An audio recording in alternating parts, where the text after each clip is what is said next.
और आज हम एक और अफ्तार रेसिपी बनाने जा रहे हैं। ये है फ़िश फिंगर्स। फ़िश फिंगर्स के लिए मैंने बासा फिले ली थी। आप कोई भी बोनलेस फ़िश ले सकते हैं और इसको यूँ फिंगर्स में आपने काटना है, यूँ लंबे लंबे स्लाइसेस में आपने इसको कट करना है। इसके साथ फ़िश की सीजनिंग के लिए जो हमें चीज़ें चाहिए, मैं 2 सीजनिंग बनाऊंगी। I will tell you how. So सबसे पहले यहाँ पे मैंने कॉर्नफ्लोर लिया है तकरीबन 1 और 1.5 टेबल स्पून। यहाँ पे मैंने मस्टर्ड लिया है, ये भी 2 टेबल स्पून है, और 1 एग। यहाँ पे सॉल्ट है तकरीबन as needed, and red chili powder 1 teaspoon, crushed black pepper is 1 to 2 teaspoons. ये पिसा हुआ ज़ीरा है और क्यूमिन सीड्स, ये भी मैंने तकरीबन 1 टीस्पून लिया है। और ये ग्राउंड मैंने जो गार्लिक लिया है वो भी तकरीबन, मैंने इसको फ्रेशली ग्राइंड किया है, ये तकरीबन हाफ टेबल स्पून है। यहाँ पे मेरे पास लेमन जूस है जो कि 1 टेबल स्पून है। ये मेरे पास सोया सॉस है 1 table spoon, and here I have bread crumbs. So now let's seasoning जो हम करेंगे, हम फिश के ऊपर ये लेमन जूस में डालूंगी और इसके साथ ही ये सोया सॉस डाल दूंगी। साथ में इसके अंदर थोड़ा सा सॉल्ट डालूंगी क्योंकि सॉल्ट हमें बाद में दूसरी सीजनिंग के लिए भी चाहिए होगा। और ये मैं इसके अंदर क्रश्ड रेड चिली डालूंगी। तो इसको फिर हम अच्छी तरह यूँ हाथ से मिला के उसको 10 मिनट के लिए छोड़ देंगे। फिर मैं आपको बताऊंगी कि दूसरी सीजनिंग कैसे रेडी करनी है। हम दूसरी सीजनिंग रेडी करते हैं। इसलिए सबसे पहले मैंने बाउल में कॉर्नफ्लोर डाला, मस्टर्ड सॉस,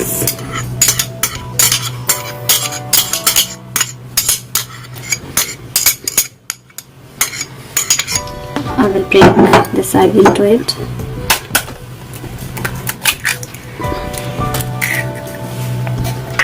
और इसमें ये पिसा हुआ ज़ीरा डाल दें।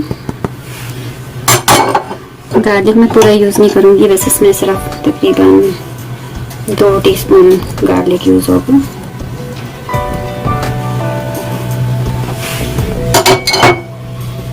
सॉल्ट भी एज नीडेड चाहिए होगा। तो पहले जब मैं उसमें सॉल्ट डाल दिया तब इसमें बिल्कुल ज़रा सा सॉल्ट जाएगा।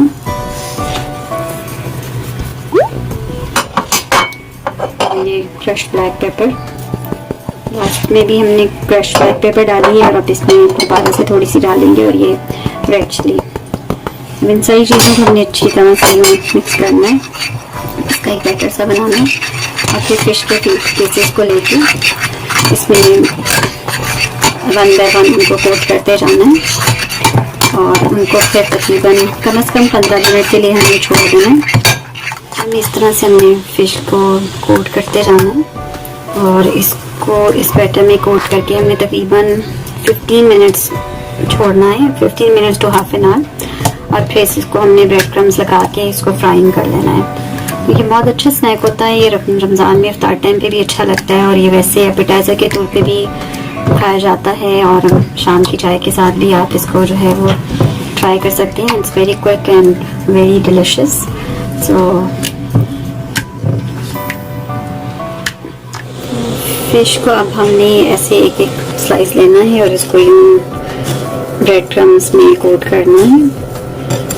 और मेक श्योर कि आप अपना एक हाथ ड्राई रखें ताकि आपके दोनों हाथ नहीं भर जाएं। इस तरह इसको टॉस कर करके आपने थोड़ा थोड़ा कोट करके दूसरी प्लेट में रखते जाना है। नेक्स्ट स्टेप फ्राइंग का है। हमारे फ्राइंग का है, मैंने इसमें पैन में ऑयल डाल दिया। इस ऑयल को बहुत ज़्यादा गर्म नहीं करना वरना फिश बीच में से कच्ची रह जाएगी और बाहर से ये रेड हो जाएगी, पक जाएगी। तो इसको आपने इस तरह करके एक एक फिश फिंगर को कढ़ाई में डालते जाना है।